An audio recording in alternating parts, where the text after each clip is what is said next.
Bismillahirrahmanirrahim. Alhamdulillahi Rabbil Alamin. Wassalatu wassalamu ala rasulihil amin, Nabiyyina Muhammad ibn Abdullah wa ala alihi wa sahbihi wa man sar ala nahjihi wa ihtada bihadihi wa istanna bisunnati ila yaumiddin, amma ba'd. Yang dimuliakan Tuan Haji Anwar selaku pengurusi majlis,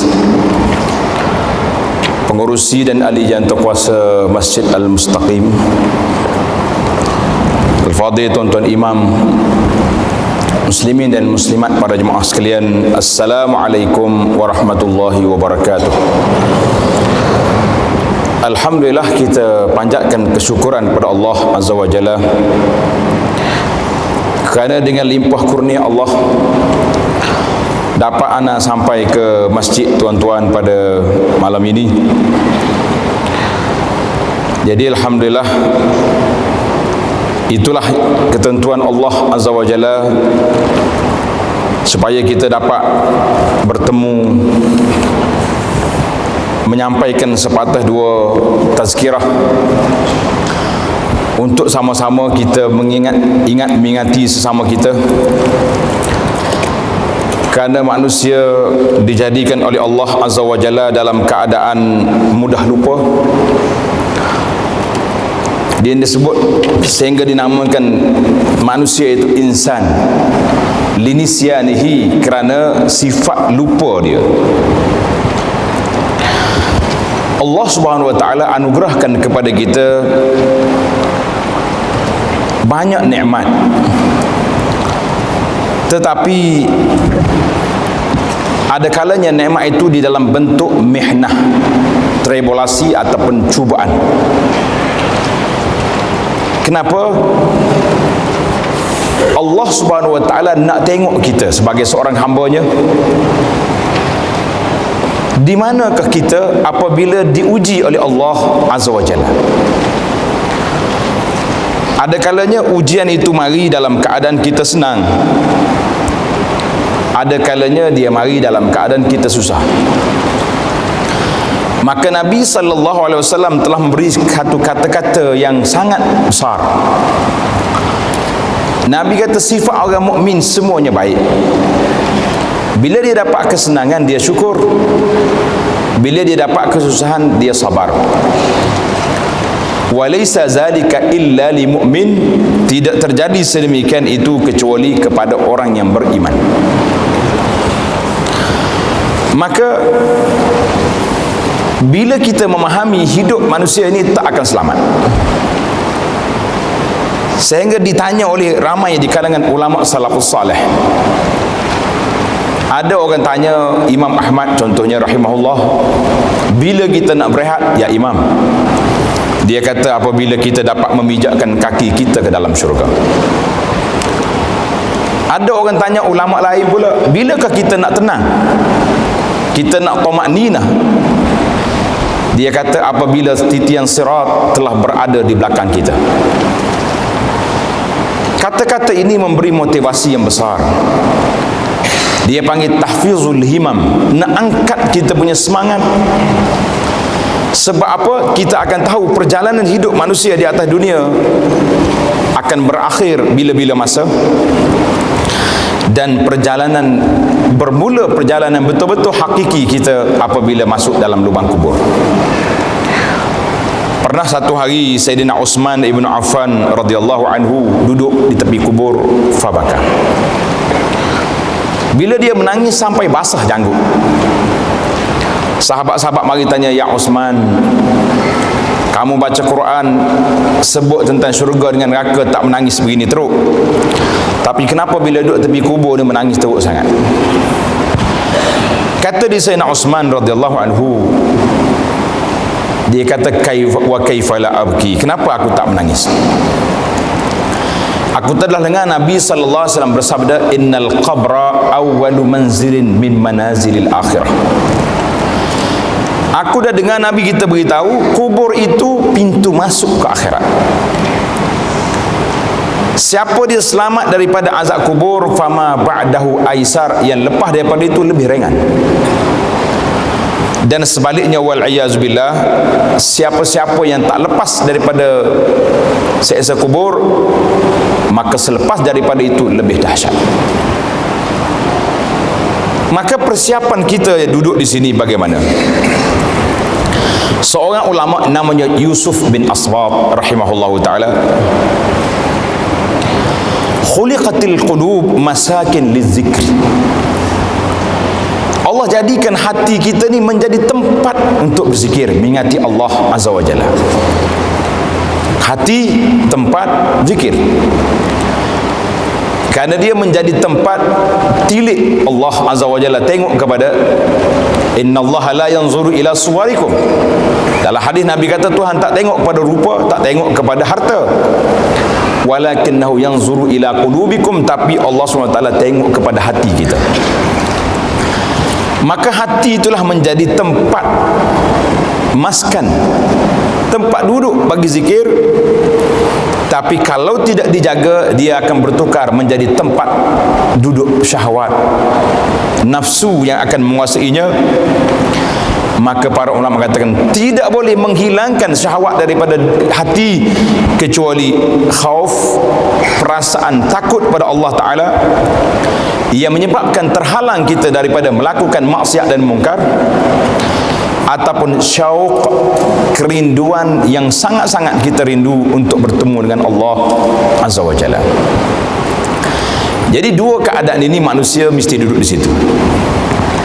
Karena itulah bila kita baca dalam kitab-kitab para ulama, sangat banyak yang menulis buku-buku tentang a'malul qulub, amalan hati, dan juga mufsidatul qulub, perkara-perkara virus yang merusakkan hati. Kerana dia panggil mahallun nazar, tempat tilik, di mana apabila hati manusia duduk di situ, maka di sinilah perbincangan yang kita nak ambil, bahawa hati manusia itu perlu dijaga dan dikawal. Di antara penyakit yang masuk ke dalam hati manusia, banyak pintu-pintu, kata ulama. Pintu penyakit masuk dalam hati manusia ni banyak, tapi di antara pintu yang besar yang boleh masuk dalam hati kita melalui pandangan mata. Dia panggil an-nazrah, pandangan mata. Maka lahirlah beberapa asar. Ada setengah ulama mengatakan hadis, tapi ulama hadis mempertikaikan kesahihannya. Maka dia kata hadis an-nazratu sahmun min siham iblis, asar tadi. Tilikan itu, pandangan itu menjadi sahmun min siham iblis, menjadi anak panah kepada panahan iblis. Maka dia masuk dalam itu, musuh kita mari daripada, dia panggil bersifat tadarrush, peringkat demi peringkat. Kata di seorang penyair, Ahmad Syauqi rahimahullahu ta'ala, dia kata nazratun fabtisamatun fasalamun fakalamun famau'idun faliqa. Tengok, syaitan nak masuk dalam hati manusia ini, nak merusakkan hati melalui mata. 6 tahap. Yang pertama nazrah, tengok dulu, tengok saja. Lepas tengok, fabtisamatun, mula senyum. Tengok banyak kali sangat, nampak ada respon, senyum sikit. Lepas senyum, fasalam, bagi salam, assalamualaikum, nampak jawab. Fakalam, barulah mula bercakap. Famau'idun, dia mari temu janji. Faliqa, maka berlakulah benda yang tak baik. Jadi asal punca mari daripada mana? Mari daripada fanazratun, mari daripada tilikan, maka bermulalah perjalanan-perjalanan begitu. Maka para jemaah sekalian, kita dalam perbincangan ini, kita kena lihat bahawa terdapat banyak perkara arbah as-safqah, dia panggil, keuntungan dari sudut akhirat. Kalau kita boleh jaga pandangan mata kita ini, Iaitulah bagaimana kita nak kontrol, nak mengatasi, nak mendapat halawatul iman wa lazzatul munajat, iman yang manis dan kelazatan bermunajat kepada Allah Azza wa Jalla. Maka jawabnya mesti menentang kehendak nafsu. Kata di Al-Imam Sufyan Ats-Tsauri rahimahullahu ta'ala, seorang ulama. Sufyan Ats-Tsauri ini salah seorang daripada ulama tabi'in yang hebat. Ramai orang bila sebut nama Sufyan, dia ada dua Sufyan. Satu Sufyan Ats-Tsauri, satu lagi Sufyan Ibnu Uyainah. Ada dua Sufyan.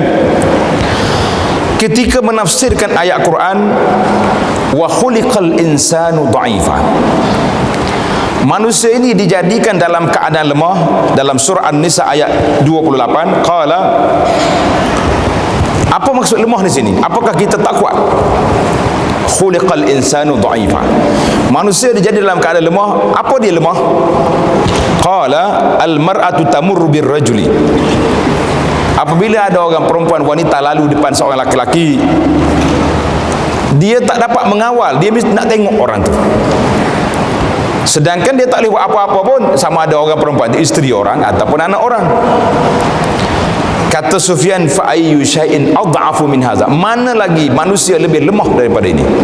Dia tahu, dia tengok tadi tak ada faedah apa-apa selain daripada tak ada tengok kepada isteri ataupun anak orang. Ini dipanggil khuliqal insanu dha'ifa. Maka kerana itulah jilus sahabah, para di kalangan ulama-ulama para sahabat, sebagaimana kata Ibnu Abbas radhiyallahu anhuma, waktu solat di zaman Nabi sallallahu alaihi wasallam, susunan sah dia laki-laki, orang dewasa, kanak-kanak, lepas tu mari orang perempuan. Maka Nabi telah beri satu kata-kata. Nabi kata sebaik-baik saf orang laki-laki awwaluha, di awal. Kita tahu dah sah ni baik di awal dah. Kita tak tahu. Tahu. Cuma buat tak tahu. Kau tak buat. Cuba tanya siapa di kalangan kita ni yang tak tahu kelebihan sah awal. Semua tahu. Tapi bila nak duduk saf, tak apa-apa nak jadi nak pergi ke depan tu, kenapa? Ini pun satu benda yang kita kena tilik balik. Kenapa kita tak boleh berebut depan? Nabi kata sebaik-baik sah laki-laki awwaluha, dan sebaik-baik sah orang perempuan akhiruha, yang belakang sekali. Kenapa? Sebab nak jaga pandangan. Apabila berlaku sedemikian, tak payah tengok muka. Lebih-lebih lagi pula di zaman Nabi SAW, mereka kadang-kadang pakaian tak apa-apa lengkap, tak cukup. Ada pakai kain dua helai, ada yang ada kain saja, baju pun tak ada. Ada yang tak pakai seluar, dia pakai kain, dia panggil izar. Jadi baiklah orang perempuan duduk jauh supaya tidak tengok. Ini menunjukkan bahawa nashwatul intisar, sesiapa yang mampu mempertahankan dirinya daripada tengok pada benda-benda yang tidak baik, maka itu menunjukkan bahawa ada kekuatan dalam jiwa. Dalam hadis Nabi kita sallallahu alaihi wasallam kata apa? Al-mu'minul qawi khairun wa ahabbu ila Allah minal mu'minid dha'if. Orang mukmin yang kuat. Kuat di sini bukan kita boleh faham kuat angkat barang saja. Bukan kata kuat tu boleh berlari saja. Lebih disukai oleh Allah Ta'ala daripada orang mukmin yang lemah. Seorang ulama yang hebat, nama dia Ubaidillah bin Ijlan. Tuan-tuan tanda nama tokoh yang hebat ni, Ubaidillah bin Ijlan. Dia kata apa? Dia kata quwwatul mu'minu fi qalbihi. Kekuatan orang mukmin duduk di mana? Duduk di hati. Jadi orang pelik juga, mana boleh kita sekali nak kuat kan, pergi ke gym angkat kuat tu sampai pukul 12 malam boleh angkat. Tak? Kalau naik basikal kayuh, waktu mengayuh sampai 50 kilo boleh pergi. Daripada Kuala Lumpur boleh pergi ke Janda Baik. Punya kayuh hebat. Waktu jogging berapa kilo boleh jalan? Biasa orang jogging berapa kilo? Kata jogging orang sini 5 kilo. Habis kampung dia pusing. Itu dia panggil, adakah ini orang kuat?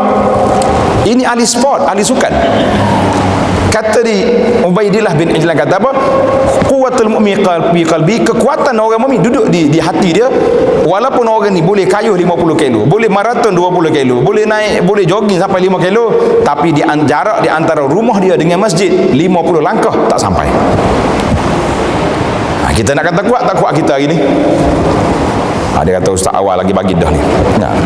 Jadi itu menunjukkan lemah. Ada orang yang lemah, tua orang bertongkat sampai di masjid. Ada orang yang muda perkasa, gagah perkasa orangnya. Motosikal depan tangga dia buah-buah, motor besar-besar belakang, kereta banyak mana ada, tapi tak sampai-sampai ke masjid. Ada orang yang tua tapi berpuasa pada hari siang hari panas. Orang yang muda-muda tak mampu nak berpuasa. Ini dipanggil. Maka kita kata al-mu'minul qawi, orang mukmin yang kuat, kuat fizikalnya dan kuat keimanan jiwanya, maka itulah manusia yang kuat. Pernah satu hari Nabi kita sallallahu alaihi wasallam lalu ikut kubur. Seorang perempuan makcik duduk menangis kat kubur.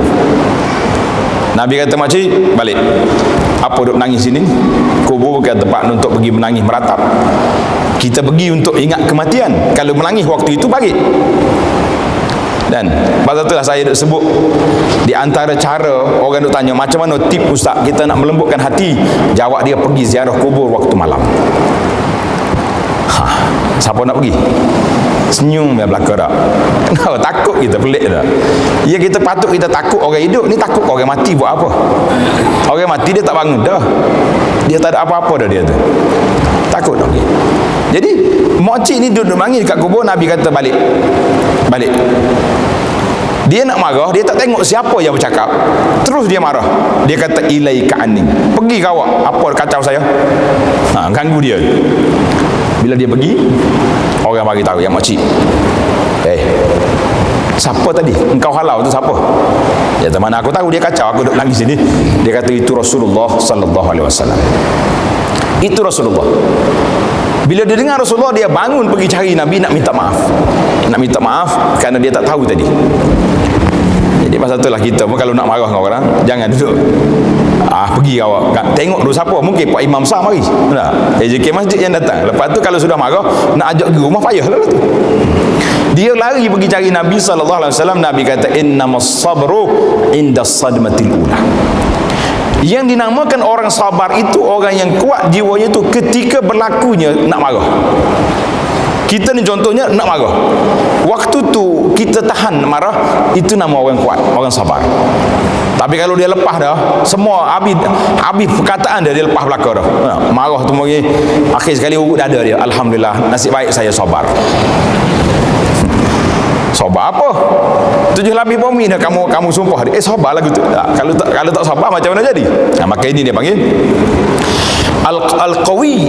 Kekuatan seorang mukmin itu duduk di hati, bermakna kita dapat memiliki kontrol kita punya pandangan, kita kontrol kita punya percakapan, kita kontrol kita punya kata-kata. Dalam hadis yang sahih, Nabi SAW bersabda, innar rajula la yatakallamu bil kalimati. Ada orang yang bercakap dengan satu kalimah saja, la yubali biha, dia tak peduli, tak fikir tentang kesan daripada ucapan dia, tak fikir, nak kata-kata aja. Ini dia kata, kalimah sini saja boleh mencampakkan ke dia ke dalam neraka, waliyazbillah. Sebaliknya ada orang bercakap satu kalimah min ridwanillah, kalimah itu mendapat keridhaan Allah Ta'ala sehingga diangkat darjat dia ke syurga. Kata Al-Imam Ibnu Abdul Bar rahimahullah ta'ala dan lain-lain ulama, kalimah tadi, kalimah yang kita ucap tadi, iaitulah kalimatun inda sultanin jair, ucapan yang dikata di hadapan pemimpin yang zalim. Pemimpin zalim kita pergi berucap, pergi duk puji dia, duk angkat dia lama-lama tinggi-tinggi darjat. Itu dia panggil kalimah yang boleh mengundang orang ni membawa kemurkaan Allah Ta'ala, sebab seolah-olah kita endorse apa yang dia buat, betul berlaku awak buat. Maka ini satu benda yang bahaya. Sebab itulah bila kita nak berucap, berhati-hati. Jangan pula kita sampai peringkat bila nak buat puji orang, nak bodek orang sampai peringkat naik darjat yang tinggi, maka itu bahaya.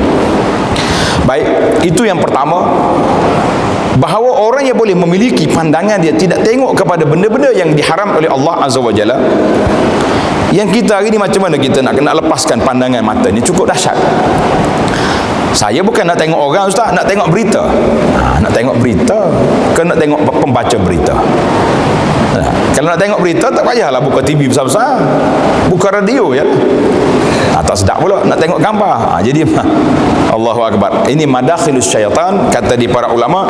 Pintu masuk syaitan itu melalui pandangan, melalui mata, di antara pintu yang besar. Yang kedua, orang yang menjaga pandangan mata dia, dia mendapat farasah. Apa makna farasah? Dia mendapat tekaan pandangan, basirah, mata hati dia tengok benda, dia boleh menilai satu benda itu. Ini buat santik. Seorang yang bernama Syah bin Suja' Al-Kirmani, dia kata apa, tengok. Ini jangan salah guna ayat ni. Ayat pandangan mata hati ada. Sekarang ni sudah ada satu kumpulan, dia panggil puak dia ni kumpulan pandangan mata hati. Dia beramal dengan tengok tilik ya. Yalah. Kata di Syah bin Al-Kirmani, man ammara zahiruhu bittiba'is sunnah. Ini syarat. Siapa dia suburkan batinnya dengan menghidupkan sunnah Nabi sallallahu alaihi wasallam. InsyaAllah di akhir kuliah nanti saya akan cuba kempen dua sunnah ini malam ni. Yang tak dapat tu boleh ambil kat belakang. Yang mana ada lagi lah. Dan ammara zahiruhu bittiba' sunnah. Yang zahirnya dia ikut sunnah Nabi sallallahu alaihi wasallam. Dengan solat kitanya, dengan puasa, dengan bacaan kita, dengan amalan kita, dengan selawat zikir kita, ikut apa yang Nabi buat. Wa batinuhu bidawamil muraqabah. Batinnya pula sentiasa duduk di bawah pemerhatian Allah Azza wa Jalla. Dia panggil muraqabatillah. Kita duduk diam, kita teringat Allah Ta'ala tengok kita. Kita nak buat maksiat, kita teringat Allah Ta'ala Maha Kaya. Saya bila bercakap tentang ni, muraqabah ini, kita kata kita dah hafal tapi tidak menghayati. Mana? Nama-nama Allah dan sifat-sifat Allah Ta'ala yang maha tinggi. Tuan-tuan, kalau orang mari interview hari ni, andai kata kita ni beriman pada Allah, tentu kita jawab sah, beriman. Apakah tanda ada Allah? Kita nak kata macam mana? Jadi kita nak kenal Allah Ta'ala itu melalui nama dia, melalui sifat dia, melalui tanda ayatullah, ayat-ayat Allah Ta'ala yang dibaca, iaitulah Quran, dan ayat-ayat Allah Ta'ala al-manzurah yang ditengok, iaitulah alam ini. Ini alam ini kita tengok dengan mata kepala kita sendiri, dan kita dengar cerita bagaimana benda-benda yang pelik yang berlaku di angkasa, yang berlaku dalam laut, yang berlaku segala tempat. Itu kuasa Allah. Tapi walaupun kita sudah hafal sifat-sifat Allah Ta'ala, bagi orang Malaysia ni yang biasa dia hafalnya sifat 20 kita kata. Apa belaka? Tapi kalau tanya tak tahu lagi, boleh baca ke tak? Tak. Dia kata bukan tak boleh baca, ustaz, tak ingat. Mungkin lama tak sebut kan. Baik. Jadi waktu kita nak lakukan benda-benda yang menyalahi peraturan Allah, di manakah perasaan muraqabah? Di manakah sifat Allah Ta'ala basar? Allah Ta'ala melihat. Allah Ta'ala sami, Allah Ta'ala mendengar. Allah Ta'ala alim, Allah Ta'ala yang maha mengetahui. Duduk di mana sifat itu? Kalau sifat ini duduk di bawah dalam hati kita, bermakna dia telah menjadi muraqabah, maka manusia ini tak perlu lagi ada pencegah maksiat, tak perlu ada polis, tidak perlu ada SPRM, tak perlu lagi segala-gala. Tapi oleh kerana muraqabah hilang, kita lebih yakin dengan CCTV daripada penjagaan Allah Azza wa Jalla, daripada pemerhatian Allah, maka ketika itu berlakulah kepincangan yang besar. Jadi kata di Kirmani, batinnya duduk di bawah muraqabatullah. Yang ketiga, pejam mata dia daripada menengok benda-benda yang haram, jangan duk pergi tengok sana sini. Yang keempat, menahan nafsunya, dirinya daripada terjebak dengan syahwat yang diharamkan. Yang kelima, dia makan benda yang halal. Benda-benda yang tak halal, tetapi termasuklah benda-benda syubhat, maka orang ni lam tukhti farasatuhu, tidak salah dia punya pandangan dia, tak salah. Jadi pasal itulah kita hari ni kita tengok di antara yang masyhur sekali, di kalangan para sahabat orang yang mempunyai farasah, mempunyai tilikan mata yang begitu hebat. Ia dikenal, yang maksud dia apa ni, masyhurnya iaitulah Sayyidina Osman bin Affan. Jadi kita jangan pula duk banding Sayyidina Osman dengan ada orang yang ada zaman kita hari ni. Jauh sangat jarak tu. Nah, jadi Sayyidina Osman ni hebat. Sebab apa? Osman ini sebab rajulun hayy, seorang sahabat yang bersifat pemalu, sangat pemalu. Pernah Sayyidah Aisyah radhiyallahu anha cerita, satu hari Nabi duduk berehat di rumah dia. Berehat. Kain dia pun sampai ke lutut. Sayyidina Abu Bakar masuk. Nabi tak berubah, duduk orang panggil duduk relax gitu. Kain dia pun dia tak betul. Lepas Abu Bakar bercakap sesak, pergi. Mari pula Sayyidina Umar radhiyallahu anhu, sama juga cakap pergi. Mari yang ketiga Osman, bila Nabi dengar Osman nak masuk, Nabi bangun duduk. Betul duduk dia dan betul kain dia. Osman masuk cakap, pergi. Sudah dia pergi, Aisyah berkata, ya Rasulullah, ajib, pelik. Abu Bakar masuk, engkau duduk tidur, tak betul-betul pakai. Umar masuk sama. Bila Osman masuk, tuan bangun, betulkan kain, duduk baik-baik. Kenapa? Tengok. Kata Nabi SAW, afala astahi min rajulin istahya minhul malaikah, yastahi minhul malaikah. Apakah aku tidak malu kepada seorang laki-laki yang para malaikat malu dengan dia? Jadi kata dia, maka aku bangun sebab dia ni rajulun hayy. Bila dia pemalu, kalau tengok aku duduk macam ni, mungkin dia tak tanya soalan, mungkin dia assalamualaikum terus balik. Dia tak, orang panggil tak tergamuk nak bercakap. Maka Nabi duduk nak beri peluang untuk dia bercakap. Jadi kata di para ulama, Osman ni oleh kerana dia ni rajul hayy, bermakna dia tak tengok benda-benda yang pelik ni, maka Allah Ta'ala beri kepada dia alamul farasah, orang yang paling hebat dari sudut farasah, mana tilikan. Osman ni dakhala alihi rajulun, ada seorang masuk bertemu dengan Sayyidina Osman, faqal yadkhulu alayya ahadukum wazina fi ainai. Ada orang tu masuk jumpa aku tadi, aku nampak dia ni perbuatan zina, dia nampak di antara dua mata dia. Maknanya Sayyidina Osman tengok, orang panggil muka orang tak baik. Pasal itulah kita ini, kalau orang baik-baik dia boleh tengok muka orang pun kita kenal, oh ni orang baik. Tengok muka pasal jenis nampak lah muka tak baik, kata orang. Tapi kita yang hati kita tidak seperti ini, jangan cuba duk jadi lagu tu. Kita terperangkap dengan ajaran sesat. Saya dah jumpa satu orang, dia mari jumpa, dia kata, Ustaz, saya ni baru jumpa Tuan Syekh besar. Kata, apa hebat Tuan Syekh ni? Dia mempunyai farasah, tilikan mata hati dia hebat. Dia tengok je saya, dia kata, awak ni berdosa gini. Siap bagi tahu. Mu mari tadi isteri kamu gini, maka diarahkan kawan ni supaya cerai isteri, kerana isteri dia menghalang dia daripada nak pergi berzikir di tempat yang tersebut. Jadi bila saya teliti tengok, rupanya orang ni ajaran sesat. Jangan main. Ada juga orang sesat, dia guna pendekatan psikologi, dia tak tahu-tahu pun, tapi dia kata memang kena lah. Dia dengar dah minggu lepas lambat dah mari, bila tanya apa, isteri marah. Minggu ni lambat pula, sah dah kena marah pula. Jadi dia pun kata, isteri awak yang menghalang ni, maka saya tengok isteri ni tak sesuai, mesti diceraikan. Isteri dia bawa SMS tunjukkan saya, dia kata, Ustaz tengok apa guru ni, dia kata ni, mari ajak orang suruh bercerai. Yang terbaru ni, cerita yang terbaru ni sedap lagi. Dia kata, Ustaz, saya ni dulu solat. Sedap dia, dulu solat, sekarang ni tak solat dah. Kata, innalillahi wa inna ilaihi raji'un. Terbalik. Biasa orang duk masa muda-muda tak solat, bila dah berumur tua dia solat. Dia terbalik. Saya kata, kenapa tak solat? Dia kata, saya baru jumpa guru yang mursyid. Kata, sudah dah lah. Guru itu kata dengan saya, oleh kerana awak belum kenal diri, maka kamu belum kenal Tuhan. Bila tak kenal Tuhan, tak boleh solat, Tuhan tak terima.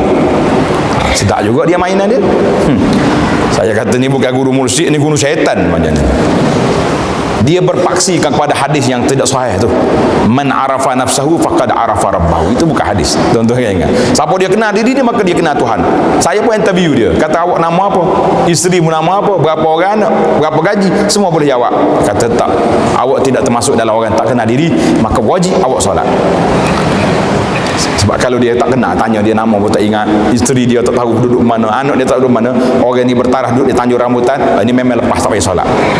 Dia ada mazhab lain, dia panggil mazhab lesen besar ni, memang tak lepas solat dah.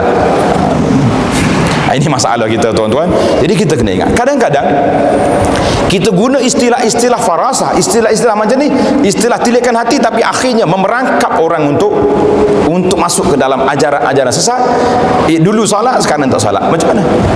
Saya kata ajaib betul. Orang patutnya lagi jumpa guru yang hebat, lagi solat kita kuat, lagi kuat ibadat ni, lagi tak solat. Jadi kita mintalah supaya dia solat. Maka yang ketiga, siapa yang boleh jaga pandangan mata dia, tidak menengok benda-benda yang tak baik, sebagaimana Nabi SAW ditanya oleh para sahabat, macam mana nak tengok dengan pandangan orang lalu depan mata, Nabi kata isrif basara, paling cukuplah tengok. Kita kalau boleh tak tengok benda-benda yang tak baik ini, apa jadi? Maka dia akan terkawal tilikan syaitan. Syaitan nak masuk tak boleh. Jadi pintu yang paling besar sekali, mana? Pintu yang dimasuk oleh syaitan melalui mata. Hari ini saya tengok tuan-tuan muslimin dan muslimat, secara realiti kita tengok, terutama sekali di zaman Facebook dengan zaman WhatsApp. Jadi kita kena cakap realiti, cakap tak realiti tak jadi. Sudah ramai orang yang bercerai, terpedaya, ditipu oleh Facebook. Ramai tak ramai? Dia orang ni perempuan, tak gambar siapa tak tahu, dia tak situ tu. Nah, oh comel dia ni. Akhir sekali nak berjumpa, akhir sekali bawa kepada perceraian, bawa kepada banyak kes-kes yang tuan-tuan pun mungkin dengar sebahagian daripada maksad ataupun benda-benda yang berat yang telah berlaku di hasil daripada tadi. Kalau zakat SMS dia tak nampak tuan, dia hantar gambar. Jadi gambar-gambar inilah yang mencelakakan masyarakat hari ini. Sebab itulah saya nasihat sangat-sangat kepada kita supaya tidak post gambar-gambar keluarga kita, terutama sekali muslimat kita. Jangan duk galak sangat, tak gambar. Kalau ada orang puji, bawa sikit, esok tukar gambar lain pula. Hari ni baju merah, esok baju kuning contohnya. Dah orang puji kuat, oi lagi mengancam dia kata ni. Lagi sudah. Jadi ini semua tu madakhilus syaitan, permainan syaitan. Dia mari melalui mata. Sebab bila kita tengok terpengaruh, ketika itu mula nak cari siapa orang ni, di mana dia. Maka bermulalah segala benda yang tidak baik di sini. Kata di para ulama, hati ini tidak akan berkumpul di antara sayang Allah Ta'ala dengan cintakan kepada benda lain. Tidak akan berkumpul, sebab dia diibarat hati ini seperti tempat kosong. Bila kita masuk benda lain penuh, maka dia tak masuk yang lain. Maka disitulah dalam istilah ulama-ulama, ulama ahli tasawuf, dia panggil, apa dia istilah yang diguna pakai oleh mereka, dia panggil hati at-takhliyah wa at-tahliyah. Belajar istilah tasawuf sikit.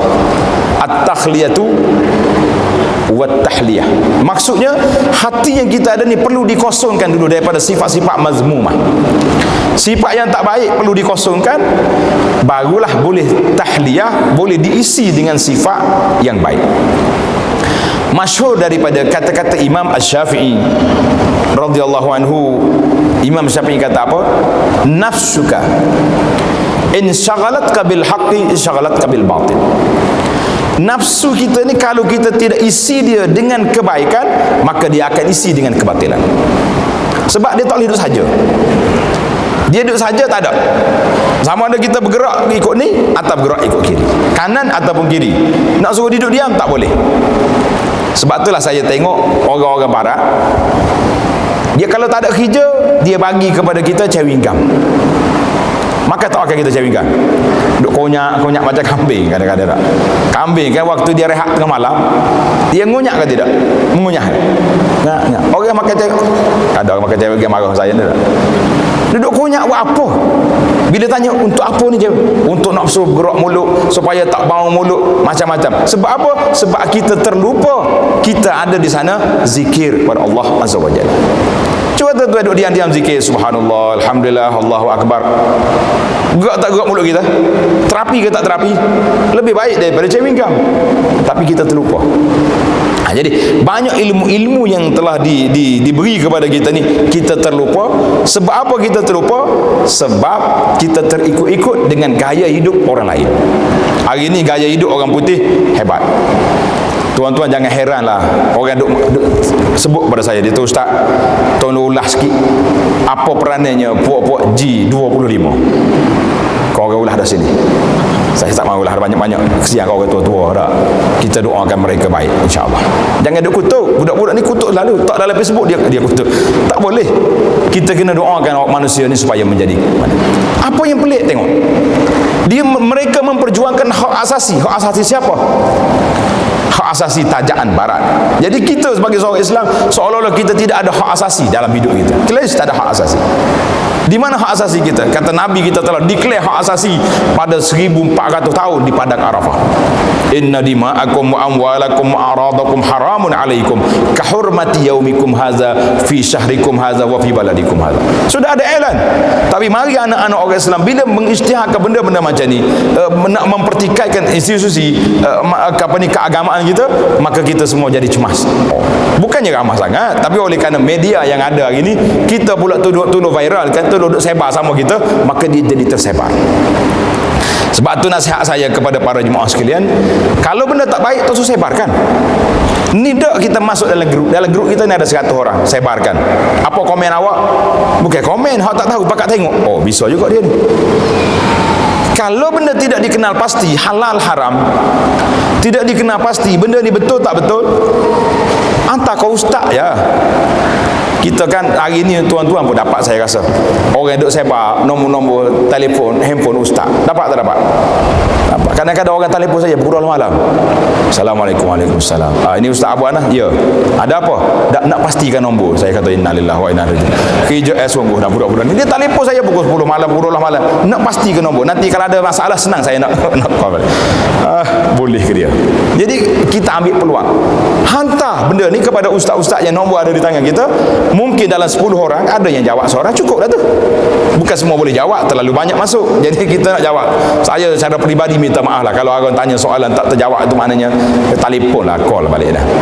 Takkan dengan 5 sen kita nak dapat jawapan yang kita nak kan. Jadi ini dia panggil masyarakat kita dididik sedemikian. Kerana apa? Berlakunya benda-benda yang macam hari hasil daripada mata. Maka yang kelima kata para ulama, sesiapa yang menjaga mata dia, mereka akan mendapat barakatut ta'ah, mereka akan mendapat keberkatan dan ketaatan dalam hidup dia. Dalilnya firman Allah Ta'ala dalam surah An-Nur, qala Allah Ta'ala qul lil mu'minina yaghuddu min absarihim wa yahfazu furujahum dzalika azka lahum innallaha khabirum bima yasnaun. Surah An-Nur ayat 30.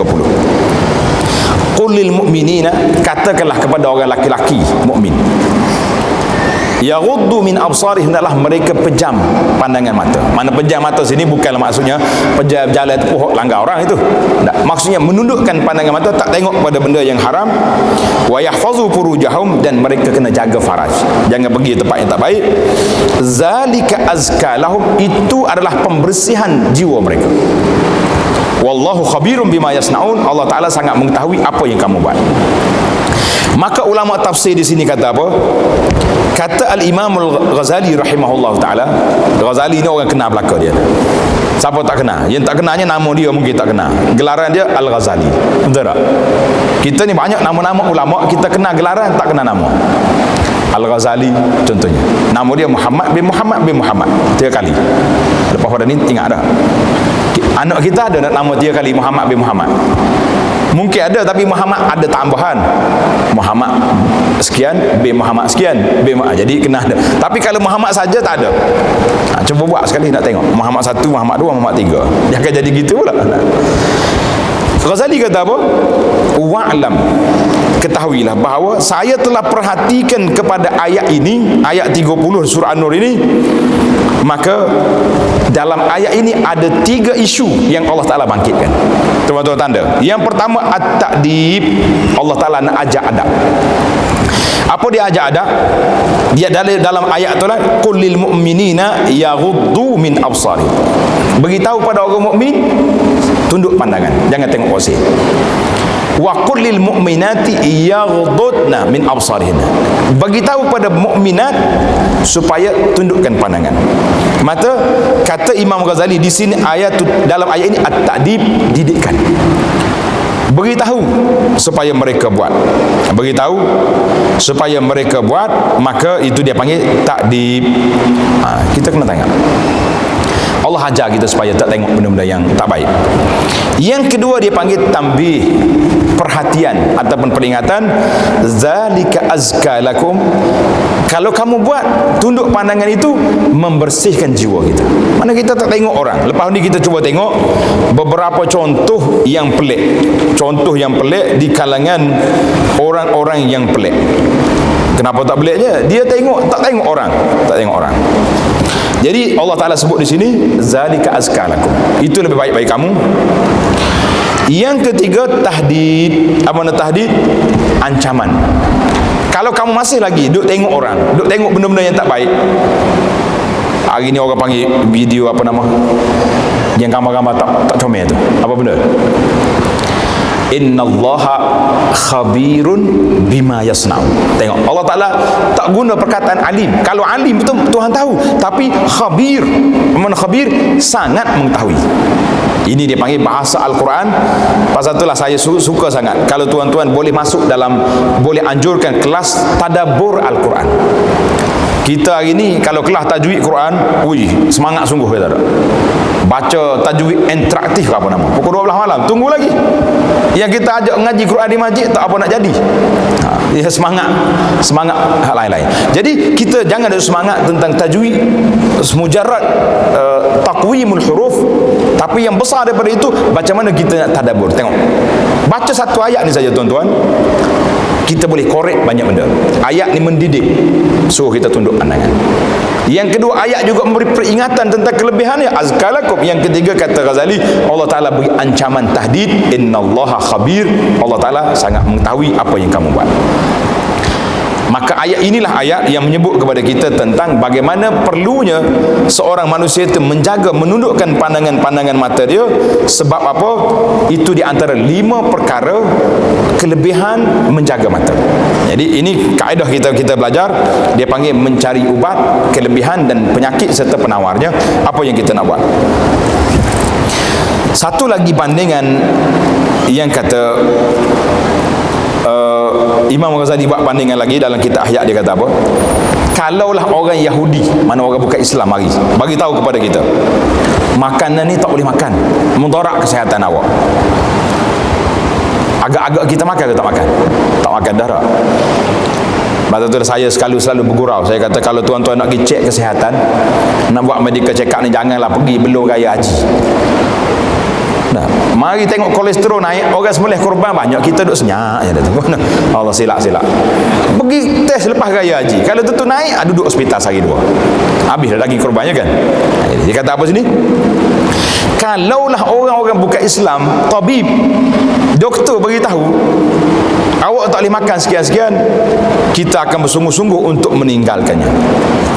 Tetapi sebaliknya, apabila para ulama yang telah, para anbiya, para nabi alaihimussalatu wassalam, yang Allah Ta'ala telah beri kepada mereka mukjizat, beritahu kepada kita benda ni tak baik, benda ni tak baik, tapi seolah-olah macam kita tak tahu ya benda tu. Ini sebab apa? Sebab kita percaya, kepercayaan kita, keyakinan kita, kita percaya kepada tabib tapi tak percaya pada doktor. Saya banyak kali pakak dengan doktor, kata orang ni ada masalah ni, payah gini-gini, kita bawa dia ke hospital, nak suruh doktor nasihat. Doktor nasihat dia percaya selalu. Satu ya dia tak percaya ke doktor ni. Doktor bagi tahu rokok ni binasa, tak kira dia atas doktor isap juga. Sekali dengan doktor dia mantap dah. Ni hak mazhab terbaru ni, dia panggil rokok kereta api pula ni. Rokok apa ni? Apa nama? Kena belakang ni. Kau terandah juga. Budak-budak kecil pun berasa 4 lorong keluar. Ya, hidung keluar ke mulut. Saya kata nanti ada orang buat yang terbaru pula, keluar sekali dengan telinga asak 6. Maka ni lagi naik darjat dia dah. Baik. Maka jaza, balasan, masuklah. Jaza ataupun balasan daripada tak jaga mata tadi, yang pertama sekali ihtilalul qalbi, syaitan menguasai hati kita. Syaitan akan menguasai hati kita. Sebab itulah para ulama mengatakan al-basaru huwal babul akbar ilal qalbi. Mata itu pintu yang paling besar pergi ke hati. Al-Imam Al-Qurtubi, seorang sahabat yang besar nama dia Abdullah bin Mas'ud radhiyallahu anhu. Abdullah bin Mas'ud seorang ulama yang hebat, sahabat. Dia kata apa? Hifzul basar, jaga mata asyaddu min hifzil lisan, lebih daripada nak jaga lidah. Sebab mata kita tengok, mesti kena tengok, tapi lidah kita kena buka. Itu dipanggil duduk di situ.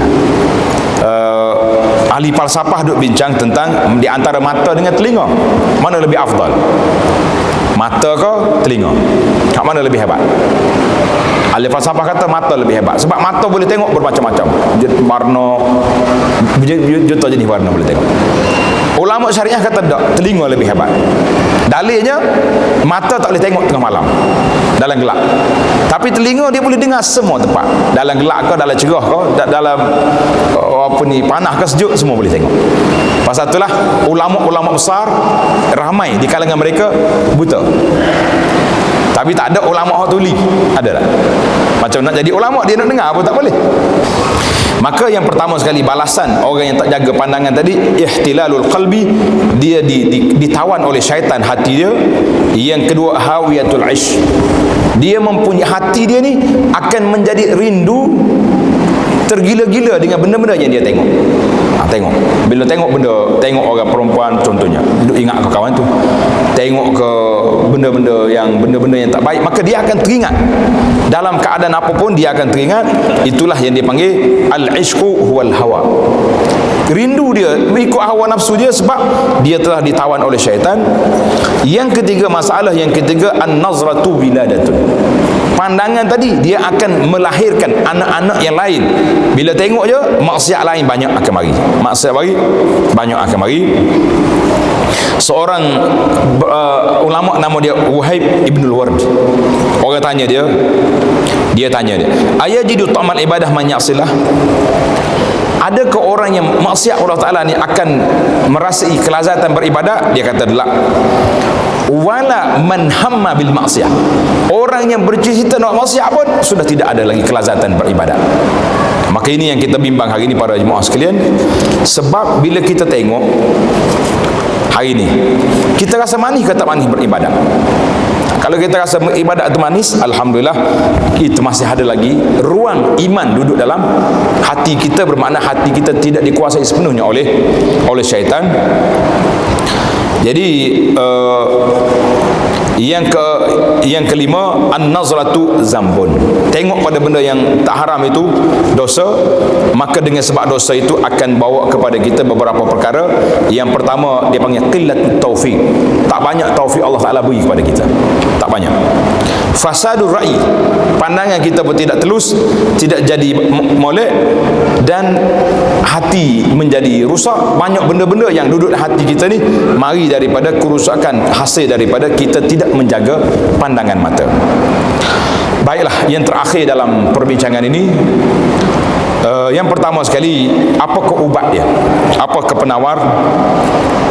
Kata seorang ulama, Sahal bin Abdullah At-Tustari, masyhurlah ulama tasawuf, dia panggil ni, a'malul bir, melakukan kebajikan akan mengajak, membuat kita untuk nak buat kebajikan yang kedua. Tengok. Dan wala yajtanibul ma'asi illa siddiq, tidak boleh meninggalkan perbuatan maksiat ni kecuali orang benar-benar yakin kepada Allah Azza wa Jalla. Pasal itulah para ulama kata, bila kita ni dikuasai, kalau kita dapat kesedaran nak bertaubat, kita kena buat benda yang menyalahi kehendak syaitan, menyalahi kehendak syaitan. Contohnya, kalau kita tersalah, kita buat, kita nak niat dah, aku insya-Allah nak pergi solat jemaah, tak tinggal-tinggal. Kalau tak pergi sekali, kita bayar RM2. Setiap kali tak pergi, masuk dalam tabung RM2. Jadi itu dia panggil, jadi syaitan kata baik dia pergi sana, sedekah nak pula dah. Satu. Ataupun kita berniat nak tinggal maksiat. Contohnya kita ni payah benar nak tinggal rokok. Kau tak boleh sebut rokok. Sensitif sangat. Ini motivasi dia panggil. Beramai dah para pendakwah kata berjaya hal ni.